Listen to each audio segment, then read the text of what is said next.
بسم اللہ الرحمن الرحیم۔ پیارے نبی کریم صلی اللہ علیہ وآلہ وسلم کی شریعت پر جن محترم لوگوں نے احسن طریقے سے عمل کیا اور جنہوں نے اپنی سنت نبوی میں گزار دی، انہیں اولیاء اکرام کہا جاتا ہے۔ انہیں مقدس و محترم اور برگزیدہ ہستیوں میں نہایت ہی معتبر نام یعنی حضرت سیدہ رابعہ بصری کا ہے۔ حضرت رابعہ بصری قیامت تک خواتین کے لیے مشعل راہ ہیں۔ خواتین و حضرات، معروف صوفی شخصیت رابعہ بصری کی پیدائش 95 ہجری سے 99 ہجری کے دوران عراق کے شہر بصرہ میں وہ ایک انتہائی غریب لیکن معزز گھرانے میں پیدا ہوئی۔ رابعہ بصری اپنے والدین کی چوتھی بیٹی تھی، اس لیے آپ کا نام رابعہ بصری یعنی چوتھی رکھا گیا۔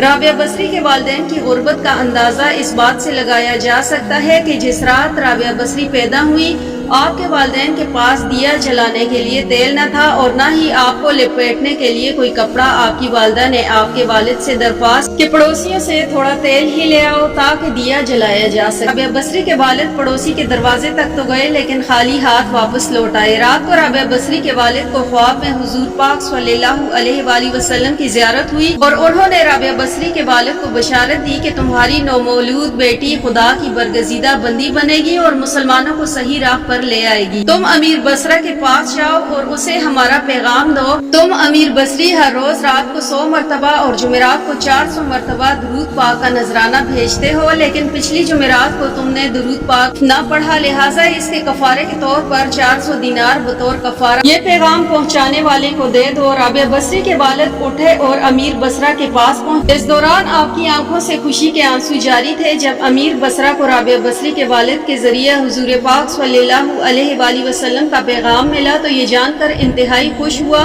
کہ وہ نبی آخر الزمان صلی اللہ علیہ وآلہ وسلم کی نظروں میں ہیں۔ اس نے شکرانے کے طور پر فوراً 1000 دینار غربا میں تقسیم کروائے اور 400 دینار رابعہ بصری کے والد کو ادا کیے اور ان سے درخواست کی کہ جب بھی کسی چیز کی ضرورت ہو بلا جھجک تشریف لائیں۔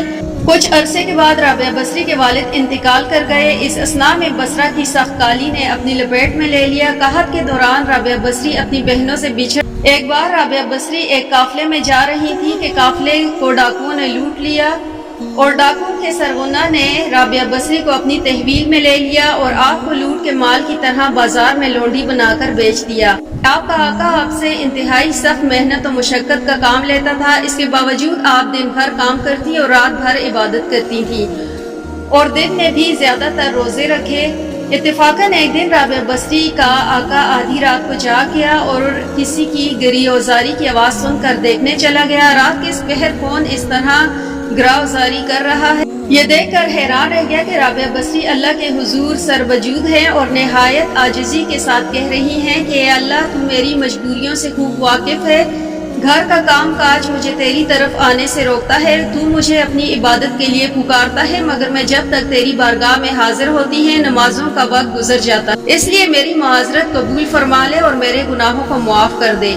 اور اپنی کنیز کا یہ کلام اور عبادت کا یہ منظر دیکھ کر رابعہ بصری کا مالک خوف خدا سے لرز گیا۔ اس نے یہ فیصلہ کیا کہ ایسی اللہ والی کنیز سے اپنی خدمت کرانے کے بجائے بہتر یہ ہوگا کہ خود اس کی خدمت کی جائے۔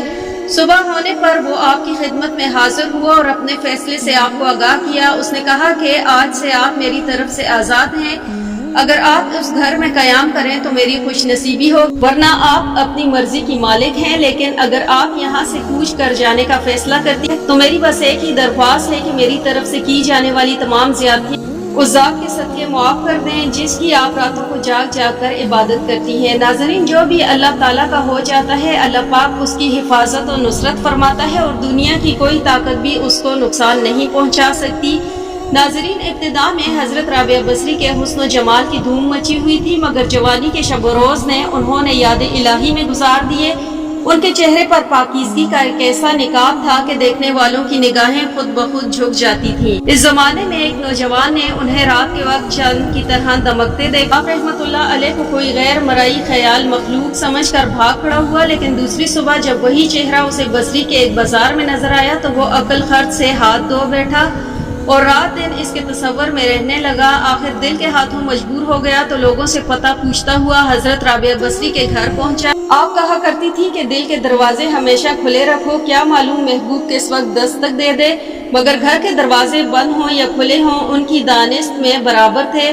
نوجوان کو خلاف توقع ان کا دروازہ کھلا ہوا ملا. اس نے اپنے دل کی دھڑکنوں پر بڑی مشکل سے قابو پایا. رات کا وقت تھا, اندر چراغ روشن تھا. یہ سوچ کر بے باکی سے اندر داخل ہو گیا کہ حال دل سنا دینے میں کیا حرج ہے, زیادہ سے زیادہ انکار ہی کریں گی تو ہو جائے گا. واپسی کا دروازہ بہرحال کھلا ہے. لیکن جب وہ اندر پہنچا تو وہاں کوئی نہ تھا, البتہ چھت سے ایسی پرسوز آواز آ رہی تھی جیسے کوئی زیر لب ہجر کا رونا رو رہا ہو. نوجوان تیزی سے زینے سے اوپر چڑھا. حضرت رابعہ بصری عشاء کی نماز سے فارغ ہو کر ثنا خوانی کر رہی تھی. پروردگار, ستارے روشن ہو گئے, لوگ سو گئے, بادشاہ نے دروازے بند کر لیے. ہر محبوب اپنے محبوب سے محو راز و نیاز ہے اور میں تیرے سامنے کھڑی ہوں. نوجوان سکتے میں طاری ہو گیا. اس اثناء میں حضرت رابعہ بصری نے پلٹ کر اسے قہر آلودہ نظروں سے دیکھا کہ اس کی زبان گم ہو گئی. رابعہ بصری نے اس کے قریب آ کر پوچھا کہ کیا تم مجھ سے شادی کی درخواست کرنے آئے ہو؟ نوجوان نے لرزتے ہوئے ہاتھوں سے اپنی زبان کی طرف اشارہ کیا کہ وہ بول نہیں سکتا. حضرت رابعہ بصری نے کہا کہ اس سے پہلے کہ زبان کی طرح تیرا دل بھی چپ ہو جائے, تو جس راستے سے آیا ہے اس راستے سے لوٹ جا, وہ جو ان صرف آنکھوں سے التجا کر سکتا تھا. نیک خاتون, میری گویائی مجھے واپس کر دیں. میں تیرے مرتبے سے واقف نہیں تھا, مجھ سے غلطی ہوئی, مجھے معاف کر دیں. لا علمی ہمیشہ قابل معافی ہوتی ہے. اس کے خاموش آنسوؤں کے جواب میں حضرت رابعہ بصری نے کہا کہ نوجوان, تو نے اگر مجھ سے کوئی زیادتی کی ہوتی تو میں تجھے یقیناً معاف کر دیتی. میں نے خود کو بہت پہلے اپنے رب کے حوالے کر دیا تھا. اب یہ معاملہ تیرے اور میرے رب کے درمیان ہے. معافی مانگنا ہے تو اس سے مانگ جو صدقے دل سے توبہ کرنے کا ارادہ کر, تو شاید توبہ کی خاطر تیری زبان کھل جائے. یہ کہہ کر وہ نماز کے لیے کھڑی ہو گئی. نوجوان بھی بے اختیار سجدے میں گر گیا. وہ رو رہا تھا, نامعلوم کب تک روتا رہا. جب اسے ہوش آیا تو زبان کھل چکی تھی اور توبہ کا ورد کر رہی تھی. بصرہ کے بازاروں میں سال ہر سال تک ایک مجذوب گرمی اور جاڑے اور برسات سے بے نیاز ہو کر دیوانہ وار توبہ توبہ کے نعرے لگاتا رہا. اس کے نعروں سے بصرہ کی راتیں گونج اٹھتی تھیں اور بچے سہم کر ماں کے سینوں سے دبک جاتے تھے. آخر ایک دن وہ مجذوم اچانک ہی کہیں غائب ہو گیا اور پھر کبھی اس کا پتہ نہ چلا. وہ مجذوب یہی مذکورہ جوان تھا جو حضرت رابعہ بصری کی بدولت ہی دربار خداوندی میں مقرب ٹھہرا. رابعہ بصری کو ایک بہت ہی نیک اور عابد زاہد خاتون تھی. آج لوگ ان کی عبادت کی مثالیں دیتے ہیں. جب ان کی وفات کا وقت قریب آیا تو ان کی شاگرد خواتین اور لڑکیاں ان کے ارد گرد بیٹھی تھیں. ان شاگردوں نے درخواست کی کہ ہمیں کوئی نصیحت کریں, تو رابعہ بصری نے فرمایا کہ کبھی بھی بغیر نکاح کے نکاح کے بغیر زندگی کا اسلام میں کوئی تصور نہیں. اللہ تعالیٰ کے نبی کریم صلی اللہ علیہ وآلہ وسلم نے بھی شادیاں کی اور بیک وقت 9 بیویاں چھوڑ کر انتقال فرمایا. اللہ تعالیٰ کے رسول اللہ صلی اللہ علیہ وآلہ وسلم صبح کے اس حال کے اہل عیال کے پاس غربت کے باعث کھانے کو کچھ نہ ہوتا. خواتین و حضرات, ایک دفعہ حضرت حسن بصری رحمۃ اللہ علیہ نے حضرت رابعہ سے کہا کہ آپ شریعت کے مطابق شادی کر لیں, تو فرمایا کہ نکاح و شادی اس کے لیے ہے جس کا کوئی وجود ہو. یہاں نہ میرا کوئی وجود اور نہ میں اپنی آپ مالک ہوں, اللہ تعالیٰ کی مملوک ہوں. ایک دفعہ کچھ اور لوگوں نے بھی آپ سے کہا کہ آپ شادی کر لیجیے.